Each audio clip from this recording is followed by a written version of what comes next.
You, John Fitzgerald Kennedy, do solemnly swear.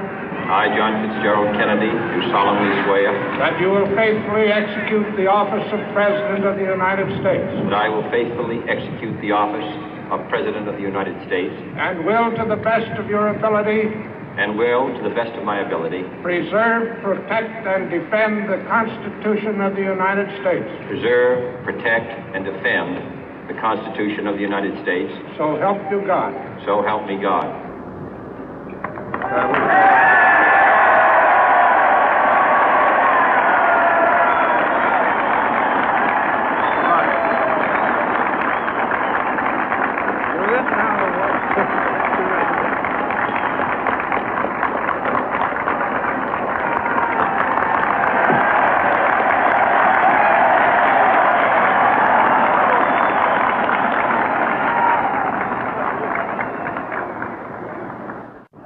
Vice President Johnson, Mr. Speaker, Mr. Chief Justice, President Eisenhower, Vice President Nixon, President Truman, Reverend clergy, fellow citizens. We observe today not a victory of party, but a celebration of freedom, symbolizing an end as well as a beginning, signifying renewal as well as change. For I have sworn before you and Almighty God the same solemn oath our forebears prescribed nearly a century and 3/4 ago. The world is very different now, for man holds in his mortal hands the power to abolish all forms of human poverty and all forms of human life. And yet the same revolutionary beliefs for which our forebears fought are still at issue around the globe.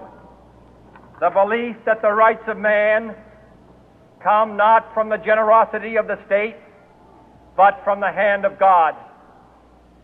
We dare not forget today that we are the heirs of that first revolution.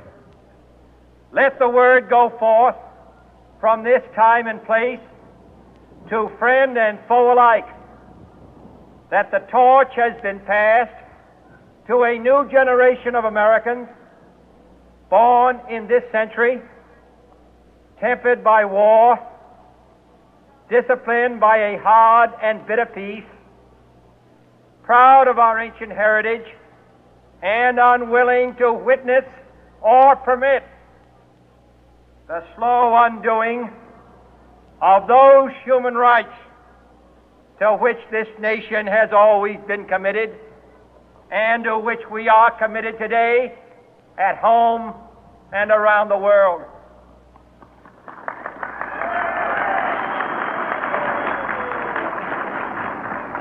Let every nation know, whether it wishes us well or ill, that we shall pay any price, bear any burden, meet any hardship, support any friend, oppose any foe to assure the survival and the success of liberty.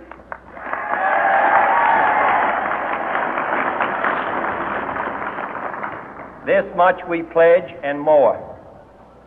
To those old allies whose cultural and spiritual origins we share, we pledge the loyalty of faithful friends.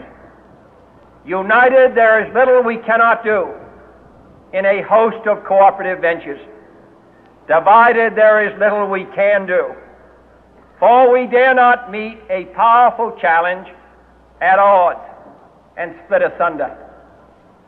To those new states whom we welcome to the ranks of the free, we pledge our word that one form of colonial control shall not have passed away merely to be replaced by a far more iron tyranny. We shall not always expect to find them supporting our view, but we shall always hope to find them strongly supporting their own freedom, and to remember that in the past, those who foolishly sought power by riding the back of the tiger ended up inside.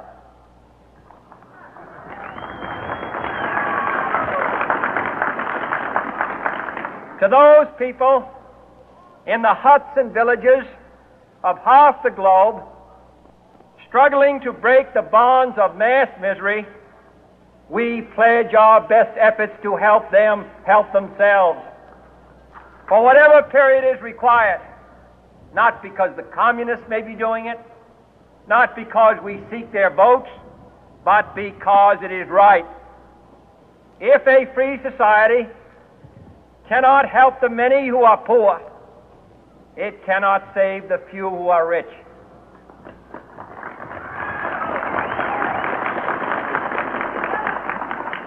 To our sister republics south of our border, we offer a special pledge to convert our good words into good deeds, in a new alliance for progress, to assist free men and free governments in casting off the chains of poverty. But this peaceful revolution of hope cannot become the prey of hostile powers. Let all our neighbors know that we shall join with them to oppose aggression or subversion anywhere in the Americas. And let every other power know that this hemisphere intends to remain the master of its own house.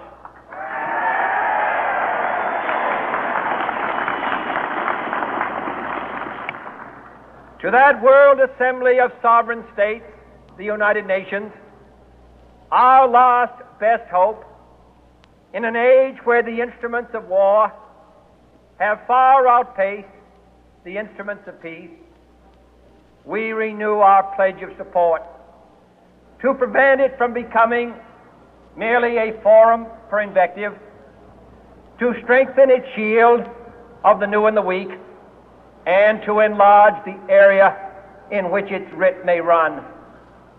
Finally, to those nations who would make themselves our adversary, we offer not a pledge, but a request that both sides begin anew the quest for peace. Before the dark powers of destruction, unleashed by science, engulf all humanity in planned or accidental self-destruction, we dare not tempt them with weakness, for only when our arms are sufficient beyond doubt can we be certain beyond doubt that they will never be employed. But neither can two great and powerful groups of nations take comfort from our present course, both sides overburdened by the cost of modern weapons, both rightly alarmed by the steady spread of the deadly atom, yet both racing to alter that uncertain balance of terror that stays the hand of mankind's final war. So let us begin anew, remembering on both sides that civility is not a sign of weakness, and sincerity is always subject to proof. Let us never negotiate out of fear, but let us never fear to negotiate.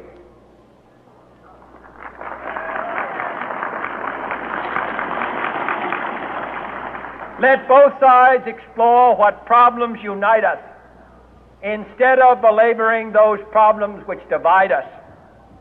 Let both sides, for the first time, formulate serious and precise proposals for the inspection and control of arms, and bring the absolute power to destroy other nations under the absolute control of all nations.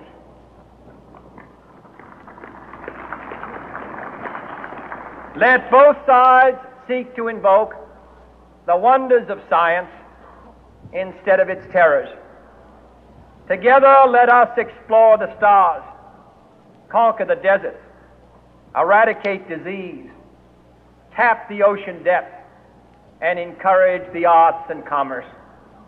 Let both sides unite to heed in all corners of the earth the command of Isaiah to undo the heavy burden and let the oppressed go free. And if a beachhead of cooperation may push back the jungle of suspicion, let both sides join in creating a new endeavor, not a new balance of power, but a new world of law, where the strong are just and the weak secure and the peace preserved.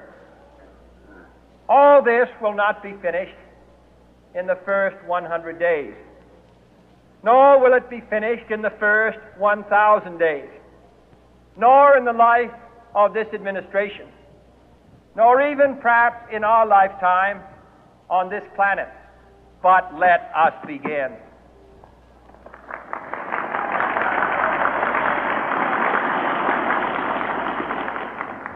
In your hands, my fellow citizens, more than mine, will rest the final success or failure of our course.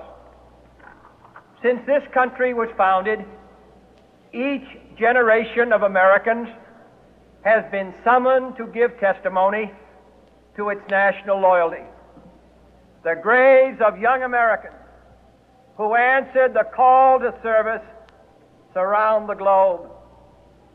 Now the trumpet summons us again, not as a call to bear arms, though arms we need, not as a call to battle, though in battle we are, but a call to bear the burden of a long twilight struggle, year in and year out, rejoicing in hope, patient in tribulation, a struggle against the common enemies of man, tyranny, poverty, disease, and war itself. Can we forge against these enemies a grand and global alliance, north and south, east and west, that can assure a more fruitful life for all mankind? Will you join in that historic effort?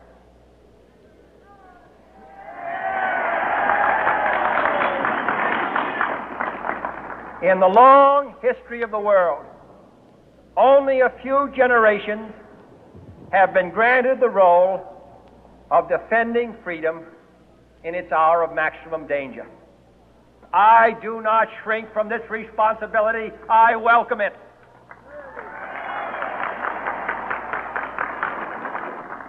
I do not believe that any of us would exchange places with any other people or any other generation. The energy, the faith, the devotion which we bring to this endeavor will light our country and all who serve it. And the glow from that fire can truly light the world. And so, my fellow Americans, ask not what your country can do for you, ask what you can do for your country.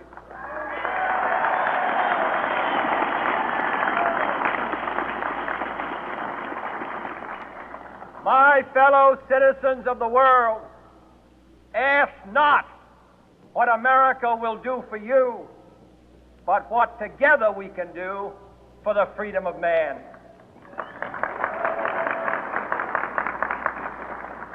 Finally, whether you are citizens of America or citizens of the world, ask of us here the same high standards of strength and sacrifice which we ask of you.